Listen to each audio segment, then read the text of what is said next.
But for most of my life, I was an atheist. I thought the idea of an all-loving, all-powerful creator of the universe, I thought it was stupid. I mean, my background's in journalism and law. I tend to be a skeptical person. I was a legal editor of the Chicago Tribune. So I needed evidence before I believe anything. One day my wife came up to me. She had been agnostic, and she said after a period of spiritual investigation, she had decided to become a follower of Jesus Christ. And I thought, you know, this is the worst possible news I could get. I thought she was going to turn into some sexually repressed prude who's going to spend all of her time serving the poor in Skid Row somewhere. I thought this was the end of our marriage.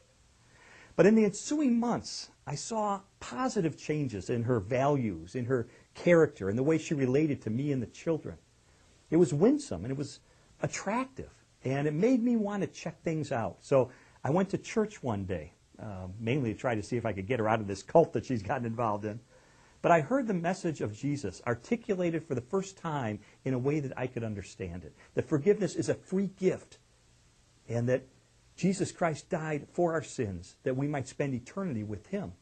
And I walked out saying, I was still an atheist, but also saying, if this is true, this has huge implications for my life.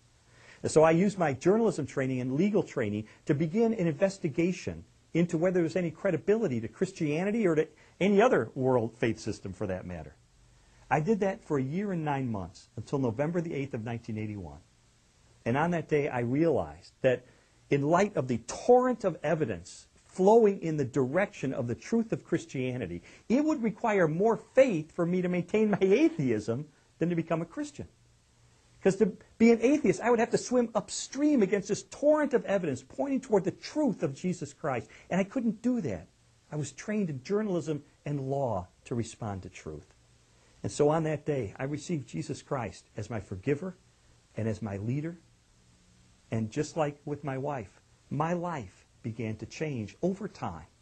My values, my character, the purpose of my life began to be transformed over time in a way that, as I look back, I can't imagine staying on the path I was on compared to the adventure and the fulfillment and the joy of following Jesus Christ.